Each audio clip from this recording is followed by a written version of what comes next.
On va rentrer directement donc, dans le vif du sujet sur cette Mhm. perquisition du magasin Wheat Oui. Corner. Ça s'est déroulé donc hier. Comment s'est passée cette perquisition? Est-ce que vous pouvez un petit peu nous énoncer le déroulé de la journée? Comment ça s'est passé? Oui, bien sûr. Écoutez, on a eu la visite donc, des stupéfiants, de la brigade des stupéfiants donc, de la ville du Havre, qui se sont gentiment présentés, nous demandant ce que nous vendions. Donc on a présenté l'activité, on a présenté nos produits. Ensuite, logique, il y a donc eu la saisie de nos produits, donc de l'ensemble de nos produits. Ils m'ont entendu moi, mon salarié. Ça s'est arrêté donc en fin de matinée, enfin il était même midi, et ensuite on a fait un point l'après-midi avec eux. On est resté tout l'après-midi pour tout expliquer, le pourquoi du comment, ce que nous vendons, si nous connaissons la loi et tout ça, mais ça s'est très bien passé. Ça s'est très très bien passé. Qu'est-ce qu'on vous a demandé? Qu'est-ce qu'on vous a dit durant l'audition, puisque vous avez été auditionné? Alors je peux pas forcément tout dire, vous le comprendrez, chose logique, mais simplement exactement si on était au courant de la loi, quelle était la nature de nos produits, leurs origines, à quoi servaient-ils, quels étaient nos clients, notre typologie de clients. En fait, ils se renseignent aussi sur le CBD, comme je pense le pays entier est en train de le faire. Qu'est-ce qu'on vous... Voilà. Même si on s'en doute, qu'est-ce qu'on vous reproche officiellement? Alors, les reproches qui peuvent être faits, d'ailleurs par exemple sur la scellée judiciaire, parce que le magasin était quand même placé en scellé judiciaire depuis hier 20h, c'est marqué stupéfiant. Ok. Donc pour l'instant, ils sont en train de voir si dans nos produits, il peut y avoir des traces ou non, enfin des taux ou des traces de THC. Voilà. Concrètement, aujourd'hui, le débat national est autour de ça. Et donc, sur vos produits, vous, dans votre magasin, vous nous dites qu'il n'y a pas de traces de THC sur les produits que vous vendiez. Totalement. Donc en fait, sur l'ensemble des produits qui ont été saisis hier, on a fourni les analyses. Donc je le sais très bien, comme eux le savent et ont su me le dire, nos analyses c'est bien, les leurs c'est mieux. Donc on a quand même fourni les analyses donc, de nos baumes, de nos extractions, de nos cristaux, de tout ce qu'il pouvait y avoir au sein de la boutique. Maintenant il faut que ça parte en analyse de leur côté pour voir justement si ça révèle des traces de THC ou non. L'une des choses que moi j'ai regretté et que je leur ai dit, c'est que en France aujourd'hui, faire des analyses, c'est compliqué, pour pas dire mission impossible. On a sollicité une vingtaine de laboratoires d'analyse végétale. Clairement, ça a été porte close, ça a été pas de réponse, ou alors ça a été tout simplement pas pour le moment.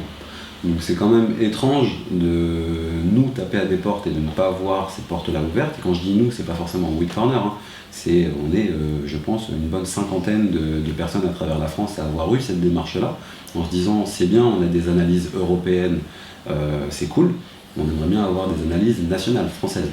Donc voilà, après, qui vivra verra, mais on est certain de la composition de nos produits et des taux et surtout des molécules présentes au sein de ce produit. Parce que là, on fait tout un tollé autour du THC. Les gens ne viennent pas chez nous pour du THC. Ça, c'est sûr à 10 000%. Les gens viennent chez nous pour du CBD ou d'autres molécules, donc le CBG ou autres. Donc là-dessus, on sait, par exemple, sur les produits qui, moi, ont été pris hier, j'en ai un en tête, on avait 76,67% de CBD, on avait 2 et quelques % de CBG, et le restant, c'était les terpènes naturels. Donc après, c'est de l'isolate, ce qu'on appelle de l'isolate. Il n'y a pas de THC. Alors, vous avez un petit peu évolué là-dessus, parce que quand on s'était déjà eu avant l'ouverture de votre magasin, vous envisagiez la commercialisation des fleurs avec un peu de THC à l'intérieur. Alors exactement. En fait, les fleurs, le sujet... Ça pose problème aussi, la fleur. Ah, clairement. En fait, ce qui irrite tout le monde, c'est vraiment ce sujet-là, c'est la fleur. Alors, la fleur. Nous, de la fleur, il faut déjà savoir une chose, c'est qu'aujourd'hui, on a la possibilité d'en avoir à 0%. Nous en avons à 0%. Maintenant, c'est est-ce qu'on peut la commercialiser ou pas? Nous, on avait aussi voulu mettre sur le marché c'est ce qu'on appelle un concassé de mélange de graines, de tiges, de fleurs. Le tout enrichi en CBD, et ça c'est notre petite recette secrète, un petit peu comme Coca-Cola pourrait l'avoir, mais on aimerait savoir si on peut, si on ne peut pas.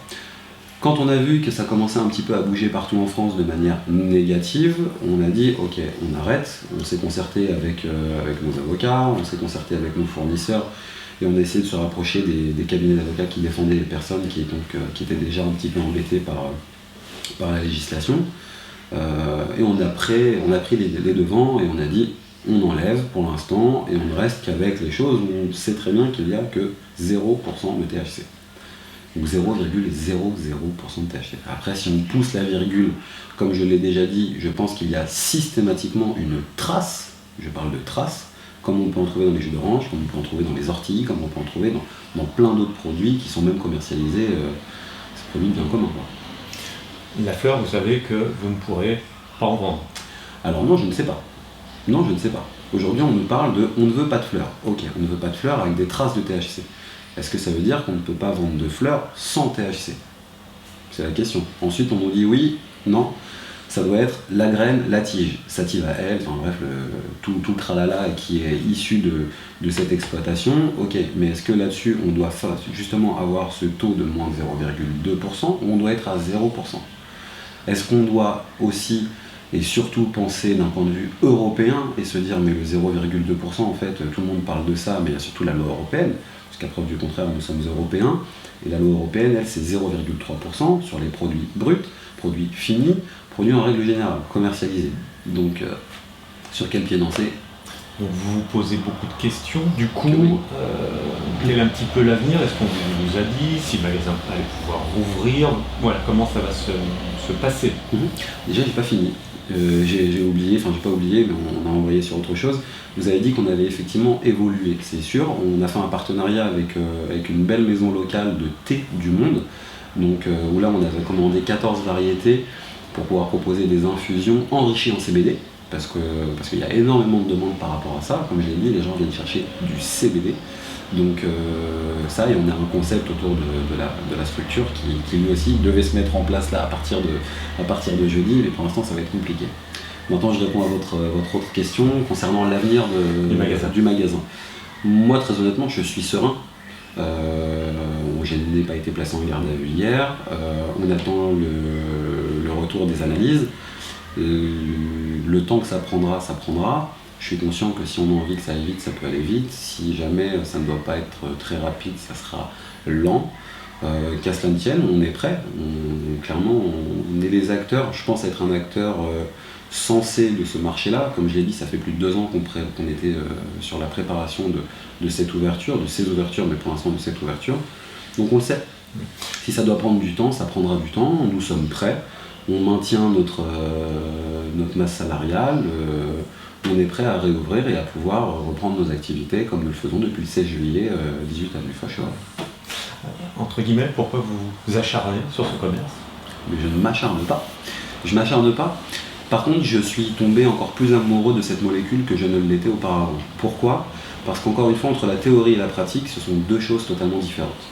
Quand j'ai ouvert et que j'ai vu que j'avais des personnes d'une quarantaine, cinquantaine, soixantaine, 70, 80 ans qui franchissaient le pas de la porte, qui venaient se renseigner, qui venaient nous poser des questions, qui venaient nous raconter aussi leur passif, et que lorsqu'ils avaient eu affaire au CBD, que ce soit par nous, que ce soit par des concurrents, que ce soit à l'étranger, pas les concurrents, des confrères, ou à l'étranger, ça change des vies. Ça change des vies. Que ce soit des personnes de 20 ans, de 30 ans, comme moi, je suis le premier consommateur de CBD, sous différentes formes, c'est juste extraordinaire. Cette molécule est juste extraordinaire. Donc c'est pas vraiment un acharnement, c'est juste que c'est légitime, c'est totalement légitime. La France l'autorise.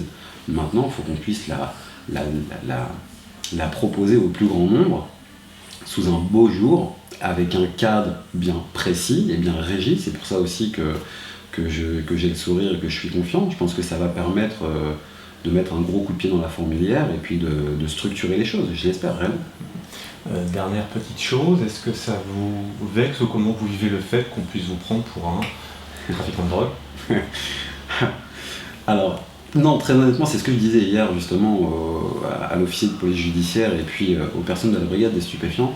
Étonnamment, même quand ils ont apposé les scellés sur la boutique, j'avais pas ni le sentiment de haine, ni un sentiment de quoi que ce soit. C'est l'étiquette. C'est une étiquette. Aujourd'hui, il y a une procédure qui est ouverte dans le cadre de recherche de produits stupéfiants. Donc forcément, même si ça ne m'amuse pas, j'étais encore ce matin devant la boutique, je vois un écriteau avec marqué stupéfiant, ça ne m'excite pas, ça c'est sûr. Maintenant, c'est la procédure est faite pour être respectée, on l'a subie, entre guillemets, mais elle s'appelle comme ça, ça va pas être pour mes beaux yeux ou pour quelconque autre raison qui vont changer l'intitulé. Ils viennent chercher du THC, le THC est un stupéfiant, ok.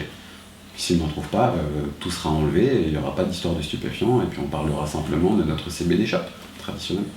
Sans déconner, je ne m'attendais pas à donner et à recevoir autant d'amour. Il faut savoir une chose, et je déconne pas, à partir du moment où j'ouvre la boutique le matin à 10h, déjà je fais 10h-20h non-stop, je finis jamais à 20h. Pourquoi ? Parce que j'ai des gens qui viennent et qui on discute. Quand je dis que ça change des vies, ça change des vies. Si on parle très rapidement du THC, le THC c'est la molécule, on parle tout le temps de l'euphorie et compagnie. Ça c'était valable il y a quelques années. Ou alors quand on va dans certains endroits où les plantes ont été un peu travaillées. Si vous allez dans la rue et que vous achetez un produit lambda, il n'y a pas d'euphorie. C'est un coup de marteau derrière la tête que vous prenez, vous êtes loin, vous êtes parti ailleurs, vous êtes totalement abruti par le produit.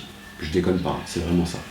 Le CBD, les gens viennent et disent retrouver quelque chose de sympa, c'est-à-dire qu'ils sont apaisés, ils sont posés.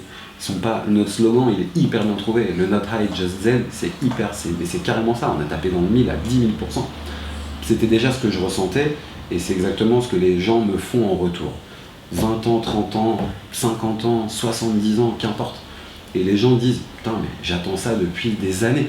Donc voilà, pour le fait de pourquoi je m'acharne, je tiens à faire valoir mes droits déjà pour commencer, parce que la loi elle est là, elle est faite pour être respectée. Mais c'est une vraie molécule de folie. Puis on voit, il y a de plus en plus d'études qui tombent. Il faut voir ce que les professeurs aux États-Unis, à travers le monde, disent du CBD. C'est extraordinaire, J'ai eu des gens qui sont revenus le lendemain, on aurait donné de l'argent à ces personnes-là, c'est exactement pareil. Le lendemain, elles viennent et elles vous remercient. Merci, j'ai pu dormir, merci ceci, merci cela. Je ne vais pas rentrer dans les détails, parce qu'encore une fois, on va être taxé d'utilisation, ou en tout cas de travailler, enfin merde, j'ai perdu le terme, mais de pharmacien ou de médecin, clairement c'est pas ça. Mais c'est génial. Je le vis au quotidien, que ce soit moi, que ce soit ma mère, que ce soit les gens autour de moi qui ont pu en prendre, les messages que je reçois ils sont complètement fous. Et puis il faut voir, tout à l'heure j'ai parlé de concurrents et je me suis repris, j'ai parlé de confrères. Moi aussi je pensais que ça allait être un terrain concurrentiel. Alors c'est un terrain concurrentiel. Mais je reçois des messages de soutien de toute la France. Que ce soit de l'Est, que ce soit du Sud, que ce soit du Centre, que ce soit de la région parisienne. Il y a des gens, j'ai même pas entendu parler de leur boutique. Et je reçois en me disant, nous on est installés depuis X temps, on est à fond derrière vous, bon courage, on espère que ça fera avancer les choses. Et voilà, si aujourd'hui c'est nous qui sommes mis en avant pour la bonne cause, on l'assume pleinement. Sans déconner, c'est fou, sans déconner, la molécule est folle. La molécule elle est folle. Sans déconner, chez Antoine, c'est complètement fou. Faut voir. Il n'y a qu'en l'ayant vécu qu'on peut s'en rendre compte. J'ai une dame, juste une dernière petite anecdote, ça se sera même pas dedans. Ça fait 5 ans qu'elle se gratte. 5 ans qu'elle se gratte, et elle est défoncée, là, son crâne est défoncé. Elle a tout fait. C'est pas une sclérose en plaques, c'est pas du psoriasis, ils savent pas ce que c'est. Donc on lui met des crèmes, on lui met des machins. Elle était venue me voir, elle avait été chez un herboriste qui lui avait donné un miel enrichi en je sais pas trop quoi. Ok. Elle vient me voir et elle me demande un baume. Je dis ça sert à rien, vous êtes irrité, vous allez mettre un baume sur quelque chose qui saigne encore un petit peu, même ça sert à rien. Testons les huiles. Elle a pris une huile, elle est revenue me voir 2 jours après. Elle m'a dit la première journée, j'ai pas voulu y croire, donc du coup j'ai attendu. Deuxième journée, elle me dit ça fait 2 jours en 5 ans que je me gratte plus. Merde, il y a un truc.